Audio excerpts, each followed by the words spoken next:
Hello everyone, welcome to chemistry. Today we'll be covering a new topic known as stoichiometry. So stoichiometry is divided into two parts. The first part is chemical reactions 1 and chemical reactions 2 based on our new syllabus. So this is lesson 1, and mind you, this topic is the toughest topic because it involves a lot of things. Based on our syllabus, this is how we'll be moving. We'll start with balancing chemical equations.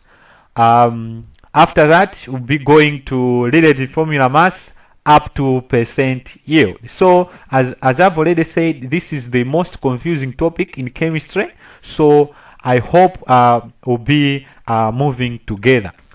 Now, let us start looking at the new topic known as stoichiometry by defining what stoichiometry is. So, stoichiometry is the study of quantitative relationships in substances and their reactions, such as chemical equations, the mole and molar mass, chemical formula, mass relationships in equations, and limiting reactants. Now, let us start looking at this topic, stoichiometry, by balancing chemical equations. But before that, let us go through some of the terminologies used in balancing chemical equations. So, for example, we first define what chemical equation is. So, chemical equation is a shorthand notation to describe a chemical reaction. A shorthand notation to describe a chemical reaction. Now, this is our chemical equation. Now, let us start looking at reactants. So, reactants, these are the substances consumed or the substances used. So, those things are our reactants, hydrogen and oxygen. And let us go to another terminology, which is products. So products are substances formed. So in our example, water is a product. Now let us look at the coefficients. Coefficients are numbers before the formula of substance in an equation.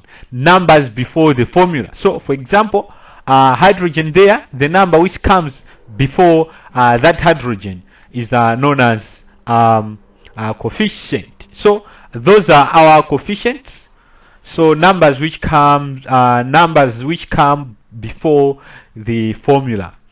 And let us also look at subscripts. So subscripts are numbers to the right and below the abbreviation. To the right and below abbreviation. So in our equation, those are our subscripts.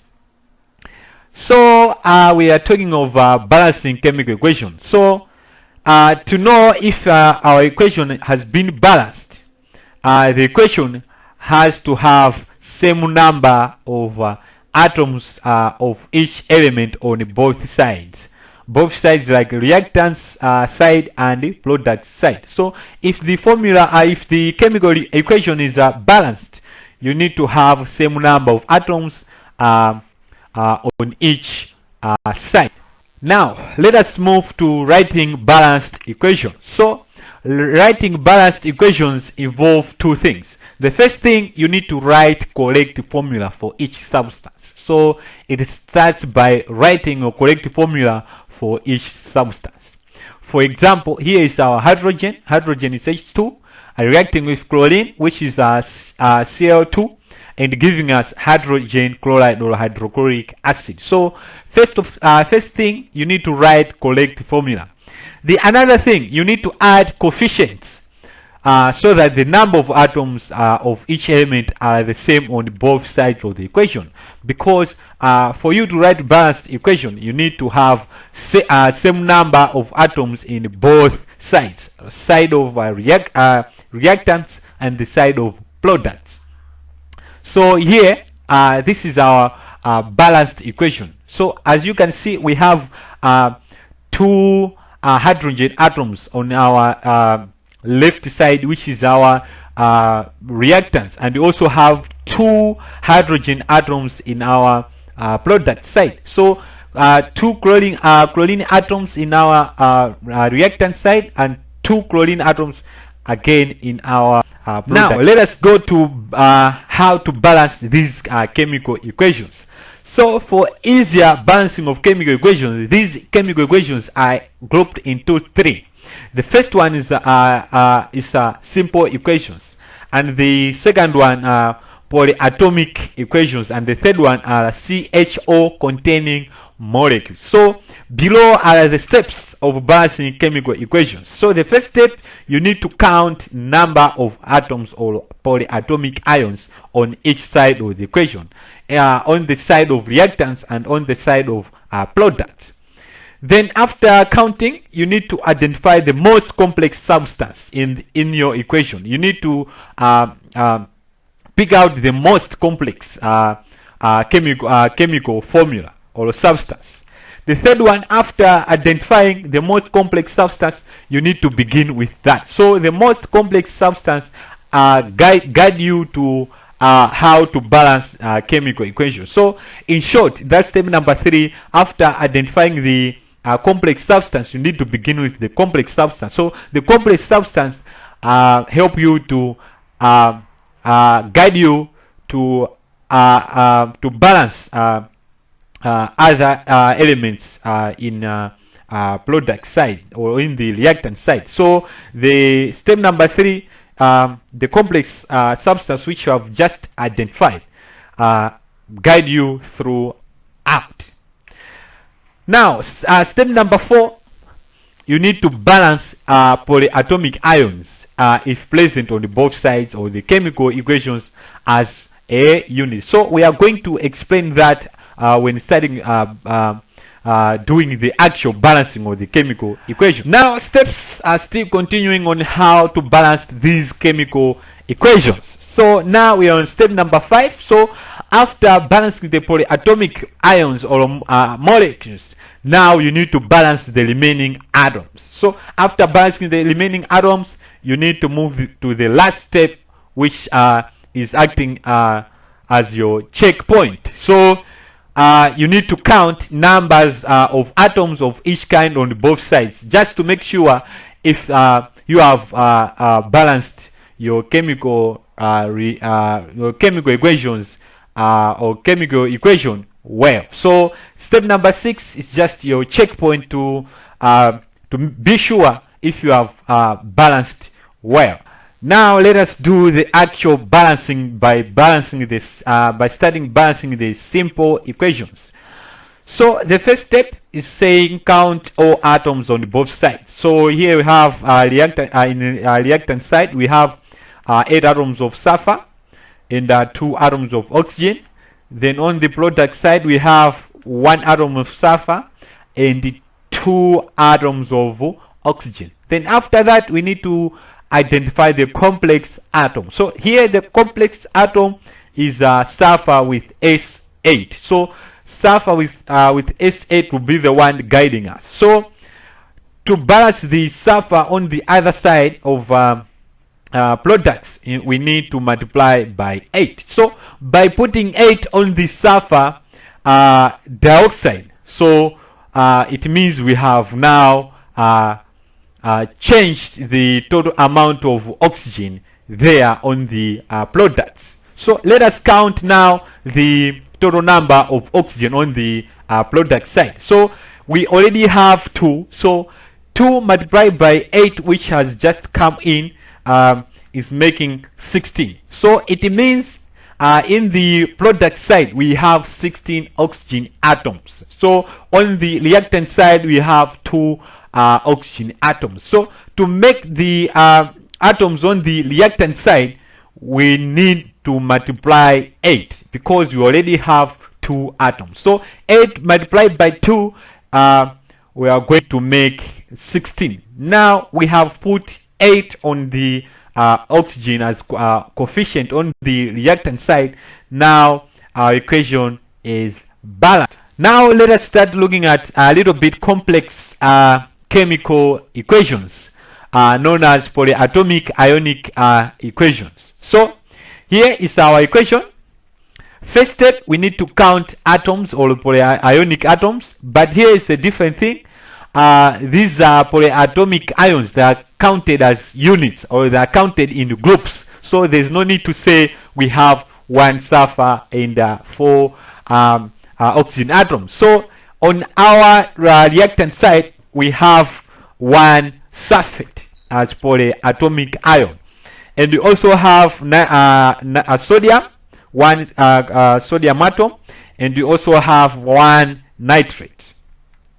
Let's move on to the product side. And the product side, we have one calcium atom, and we also have one sulfate, and we also have 2 sodium atoms, and finally we have one nitrate in the bracket. So by multiplying by 2, we are making it to 2 nitrates. Now we need also to identify the most complex compound. So the most complex compound is found on the product side. So it's a calcium dinitrate, calcium dinitrate, or calcium nitrate. So this complex atom is the one which will be guiding us to balance our polyatomic ionic equation. Now that complex atom, that complex polyatomic ion has 2 nitrates. So we need to start balancing nitrates. So we have 2 nitrates on the product side, while on the reactant side we have 1 nitrate. So to make that balanced, we need to multiply that nitrate on the reactant side by 2. So we are making it to 2 nitrates. So now by putting 2 on sodium nitrate on the reactant side, we have now also changed the number of sodium atoms. Now the number of total sodium atoms now, there are 2 now, because of the coming of 2 which was used to balance nitrate. So by looking at all our atoms now, you see that calcium has calcium is already balanced, has 1, and the other side 1. Sulfate has 1, and the other side 1. And sodium has changed, has 2 now on the reactants, while on the products also 2. And nitrates has also changed. We have 2 on the reactant side and 2. So now our polyatomic ionic equation has now balanced. So the most important thing, the polyatomic ions are balanced in groups. So that that one you know to remember each and every time. So let us move to the other part, which will be balancing molecules which contains CHO. Now here is our example. It's methane reacting with oxygen to give us carbon dioxide and water. So here the first step, we need to count number of atoms. We have carbon 1, we have hydrogen 4 atoms, we have oxygen 2 atoms, and on the other side we have carbon 1 atom and hydrogen 2 atoms and oxygen. Now we have 3 atoms, 2 oxygen atoms found on carbon dioxide, and 1 oxygen atom found in water, so making to 3. Now we need to identify the complex compound which will help us to move forward to balancing the CHO containing molecules. So in our equation, methane is the one which is complex. So methane will be the one which will be guiding us. So we'll start with carbon. Carbon has 1 on the reactant side and 1 on the product side. So carbon atom is already balanced. So let's move on to hydrogen atom. So we have 4 hydrogen atoms on the reactants, and we have 2 hydrogen atoms on the product. So what should we do to make that 2 hydrogen atoms to be to balance to be 4? So we need to multiply by 2. After multiplying by 2, we are going to get 4. So you see now hydrogen atoms have now balanced on both sides. Now after multiplying it by 4, you see that number of oxygen atoms has now changed.